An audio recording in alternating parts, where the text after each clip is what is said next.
It was a clear morning over the Pacific, the kind where the horizon seemed endless and every sound carried farther than usual. Japanese radar stations picked up what they thought was a familiar pattern, hundreds of aircraft forming up, like the countless raids they had endured before. But within hours, something strange unfolded. Nearly 400 planes simply disappeared, as if the ocean itself had swallowed them whole. No flaming wreckage fell into the sea, no survivors drifted in life rafts, and no signals reached command posts. For the men scanning the skies, it was as though the heavens had gone silent in an instant. The shock was immediate. Pilots scrambled, search units launched, and messages crackled across radio channels. Yet, nothing explained the sudden void. Japan had long been bracing itself for the relentless weight of Allied bombing campaigns, but this was different. It wasn't to the roar of engines overhead or the thunder of bombs ripping through cities. It was absence. The kind of absence that gnawed at the mind, whispering of something beyond ordinary warfare. Panic grew inside command bunkers. Military officers debated whether this was the work of some new Allied technology, a deception crafted to unsettle Japan's defenses, or even an omen of something far worse. The war had already pushed the nation to its limits, but this event carried a different kind of terror. For the first time, silence became more frightening than noise. And before we uncover the deeper truth behind this shocking disappearance, let me remind you, if you want to explore more hidden moments of history just like this, make sure to like, share, and subscribe. Every story reveals a new layer of the past, and you won't want to miss what comes next. Because what Japan faced on that day was not just the loss of planes, but the beginning of a mystery that would test the very edge of human endurance, faith, and the fragile line between war and legend. In the months leading to that fateful day, the Pacific skies were a stage for relentless duels between power and will. Japan's empire, stretched thin across vast ocean territories, had grown accustomed to the sight of Allied bombers sweeping overhead in waves that darkened the sunlight. 400 aircraft assembling in formation wasn't unusual. It was expected. These massed flights had already reduced industrial cities to ruins, crippled shipyards, and forced ordinary civilians to live beneath constant shadows of dread. Yet what unfolded on this particular day was so abnormal that even seasoned commanders could not reconcile it with their years of experience. The fleet in question had departed Allied bases with meticulous precision. Each bomber had been checked, fueled, and armed for another punishing strike. Support craft flew alongside them, radios humming with orders, coordinates, and weather updates. From the ground, Japanese spotters watched with sharpened nerves, bracing for impact. Instead, all they witnessed was disappearance. Somewhere between departure and expected arrival, the sky swallowed them. To Japan's intelligence services, the first reports sounded implausible. Aircraft don't just vanish. Either they fall to flak, crash into the sea, or return to base. None of those explanations fit. Speculation ran wild inside Tokyo's war councils. Could the Allies have developed radar jamming so powerful it masked entire fleets? Was this some decoy operation designed to lure Japanese defenses into wasting resources? Or was it sabotage within the Allied ranks, a mutiny that left 400 machines unaccounted for? Every hypothesis only deepened the unease. The Empire's defenses relied on predictability. If 400 aircraft could vanish without warning, then nothing was certain. The shock wasn't limited to the military elite. Civilians whispered about divine intervention. Priests spoke of angry gods protecting the homeland. Fishermen told tales of cursed seas where no man returned. Reality blurred with superstition, as ordinary people tried to make sense of something even generals couldn't explain. This was no ordinary mystery of war. It was a silence so vast it echoed louder than bombs. And for Japan, It marked the start of an obsession that would shape strategy, morale, and the fragile psychology of a nation under siege. When the reports first reached Japan's Central Command, disbelief gave way to urgency. The disappearance of 400 aircraft wasn't just an oddity, it was a potential turning point. Teams were dispatched immediately to scour the vast ocean routes where the fleet should have passed. Warships combed the waters, their lookouts straining against the endless horizon, while reconnaissance planes traced paths across the sky, hoping for any sign of wreckage. But there was nothing. No oil slicks glistened on the waves, no broken fuselages bobbed in the current, and not a single distress call reached the radios. The absence gnawed at every officer involved. Air battles left traces, flaming debris, bodies, parachutes drifting through smoke-filled skies, even storms left evidence of destruction. Yet this incident produced nothing but silence. It was as though the air itself had consumed the planes, erasing them from existence without a whisper. For a nation already battered by the escalating weight of war, this new uncertainty was unbearable. Japanese commanders debated through sleepless nights.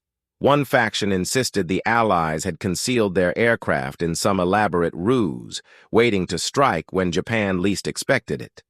Another claimed a natural phenomenon, perhaps a typhoon or uncharted jet stream, had torn the formation apart. Others turned toward the unexplainable, speaking of unnatural forces at play. Whatever the theory, the truth remained elusive. The longer the search continued, the deeper the sense of dread grew. Soldiers stationed on islands whispered among themselves, convinced that the sky was cursed. Some refused to fly, fearing they too might vanish. Even hardened veterans of countless missions admitted unease. War thrived on predictability, cause and effect, action and consequence. But this incident defied that logic, stripping away the one certainty soldiers clung to. That destruction, however brutal, could at least be measured. Day after day, search vessels returned empty. Maps remained blank where evidence should have been marked. The silence of those vanished bombers became its own weapon, haunting Japan more effectively than bombs ever could. And as commanders stared at the empty skies, they realized the mystery wasn't fading. It was only deepening. Inside Tokyo's heavily guarded war chambers, the disappearance of the bombers became the subject of frantic debate. Officers pored over maps littered with pins and circles, their cigarettes burning down to ash as the hours stretched on. The possibility of losing 400 aircraft to some unknown factor was more than an intelligence puzzle. It was a threat to the Empire's very survival. Japan's war effort depended on anticipating Allied strategy. Without understanding what had happened, they could no longer predict where or when the next hammer blow might fall. The Imperial Navy pushed one theory. The bombers had diverted course for a secret strike against an unexpected target. They argued that somewhere, perhaps deep in the homeland or across the Pacific, a city had been leveled in silence. Yet no smoke rose, no alarm sounded, and no reports confirmed such devastation. The Army countered with suspicion of Allied deception, a grand illusion to test Japan's nerves. But even deception required evidence, and still none surfaced. As the hours turned into days, more fantastic ideas crept into the discussions. Could the Allies have developed invisible aircraft, cloaked from both radar and sight? Was this the first sign of a weapon so advanced that Japan stood no chance of defense? Some officials scoffed, dismissing such speculation as panic. But others remained quiet, unwilling to dismiss anything when the evidence was nothing at all. What unsettled the War Council most wasn't the loss itself. It was the silence. The Allies had every reason to broadcast victories loudly, to demoralize their enemy with proof of power. Instead, nothing was said. No newspapers boasted. No radio broadcasts claimed success. To Japan, this silence was deliberate, as if the Allies knew exactly what they were doing, planting fear where bombs could not reach. The mystery unsettled even the highest ranks. Every unanswered question bred more paranoia. Every theory, no matter how wild, gained traction in the absence of truth. And as generals argued and maps filled with more unanswered lines, one realization became impossible to ignore. The real battle was no longer in the skies, but in the minds of men struggling to make sense of the unknown. Outside the war rooms, the disappearance of 400 planes echoed through Japanese society like a ghostly drumbeat. Civilians, already strained by rationing and nightly blackouts, clung to rumors that passed through villages and cities. Some said the Allies had unleashed a new storm weapon, summoning the heavens to erase their own aircraft. Others whispered of dragons and sea gods reclaiming the skies for themselves.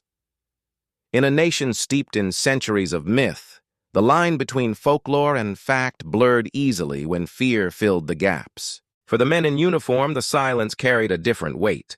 Airfield crews polished runways and waited for orders that never came.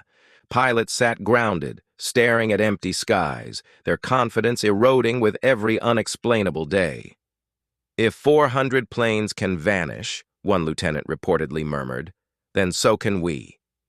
It wasn't defeat they feared, but the unknown. Death in battle was a fate they had accepted long ago. Disappearance without cause, that was unbearable. Propaganda officials, sensing danger, rushed to control the narrative. Posters appeared across cities claiming the incident proved Japan's divine protection. Radio broadcasts framed the mystery as a blessing, a sign that the homeland would endure. Yet beneath the surface, few truly believed.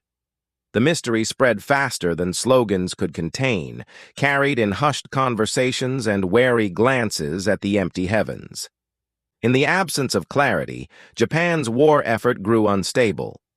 Defenses were stretched thin as commanders wasted resources searching for threats that never appeared.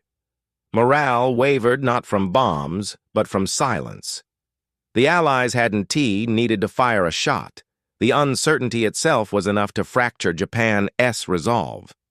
Every soldier, every civilian, began to see the sky differently. It was no longer a canvas of predictable battles, but an abyss capable of swallowing fleets whole. And in that realization, Japan faced a truth more devastating than any direct strike. Sometimes, the absence of evidence was the most powerful weapon of all. While Japan puzzled over the missing fleet, Allied command centers remained unusually quiet. Reports from their own bases confirmed the planes had taken off as planned, but then records grew murky. Mission logs contained abrupt gaps, and after-action reports simply did not exist. To the outside world, it looked as though the Allies were concealing something, but internally, the silence was just as unsettling. Commanders avoided press briefings, aircrews were reassigned without explanation, and operational files vanished into sealed cabinets marked restricted. This secrecy fueled Japanese paranoia, but it also hinted at a deeper truth. The Allies themselves may not have fully understood what had happened. In wartime, even accidents were broadcast if they could be spun into propaganda. Yet this incident was buried. If it were a technological breakthrough, why not flaunt it? If it were sabotage, why not exploit the story to discredit Japan's hopes? Instead, the event disappeared into the background of a war already overflowing with chaos. Historians later speculated that the fleet might have flown into a violent weather system, one so sudden and destructive that it annihilated aircraft before distress calls could be sent. Others suggested navigational errors sent the bombers hundreds of miles off course, where fuel exhaustion condemned them to the ocean. Yet no wreckage confirmed these theories, and secrecy from Allied archives prevented closure. The truth became as elusive to the Allies as it was to Japan. For Japanese intelligence officers, this silence was worse than open threats. It hinted at a calculated move, a game of shadows where the enemy's greatest weapon was doubt itself. The fear that the Allies could erase fleets without explanation gnawed at planners who relied on hard numbers and predictable strategies. And so, as the war dragged on, the vanishing of 400 aircraft became not just Japan's mystery, but a shared silence across both sides. In that silence, legends took root, and the line between fact and fiction blurred forever. By the summer that followed, the disappearance of the 400 aircraft had grown into something larger than a mystery. It had become a weapon of the mind. For Japanese soldiers, every briefing carried the unspoken fear that another fleet might vanish without explanation. In a war where discipline and loyalty were demanded above all else, whispers of the incident spread like cracks in a fortress wall. Pilots, once fierce and unyielding, began to question the sky itself. Was it merely a battlefield of steel and fire, or was it hiding forces beyond comprehension? The Empire's commanders faced an invisible adversary. No bullet had been fired, no bomb had fallen, yet morale faltered. Soldiers stationed on remote islands peered upward at night, imagining squadrons disappearing into darkness. Ground crews hesitated to trust the very machines they maintained. Even among civilians, the idea of divine intervention gained strength. Some clung to it as hope, others as dread. If the gods had erased the bombers once, what would they do next? Psychologists in modern times describe this as negative certainty. The absence of answers is often more destructive than the harshest truth. Japan's leaders sensed it but could not stop it. Their propaganda painted the event as a blessing, but even blessings raised questions. If the homeland was truly protected, why then were cities still burning under Allied bombs? The contradiction only deepened doubt. For the Allies, silence served as an unintentional form of psychological warfare. By saying nothing, they allowed imaginations to do the work. Japan's officers invented theories that tied their own hands, wasting time and resources chasing ghosts. What better way to weaken an enemy than to let them unravel themselves? Thus, the vanishing became more than a military event. It was a turning point in the unseen battlefield of the human spirit, a reminder that wars are not only fought with steel and fire, but with fear, silence, and the stories men tell when reality no longer makes sense. Long after the guns fell silent and the Pacific War ended, the mystery of the vanished bombers refused to fade. In classrooms, war veterans spoke of it with hushed tones, unable to provide answers even decades later. Some dismissed it as wartime confusion, a clerical error magnified by fear. Yet others insisted they had watched the skies that day, certain the aircraft had formed up, only to dissolve into nothingness. For them, it wasn't just memory, it was a wound etched into the very fabric of their lives. Historians scoured declassified files, searching for records that might finally explain the enigma. Pages were missing, reports redacted, timelines fractured. Every potential clue seemed to dissolve into speculation. Did a storm tear the fleet apart? Did navigational errors scatter the planes beyond recovery? Or did secrecy bury the truth deeper than the wreckage itself? No answer has ever been universally accepted. What remains is not the certainty of fact, but the permanence of legend. For Japan, the incident became a story of both fear and resilience, proof that even in the darkest times, the unknown could still humble empires. For the Allies, it served as a reminder of the chaos they themselves could not fully control. 400 aircraft, symbols of strength and domination, could vanish as easily as shadows at dusk. In the end, the vanishing was less about planes and more about perception. It revealed how uncertainty could unravel strategies, unsettle nations, and linger long after the war itself was done.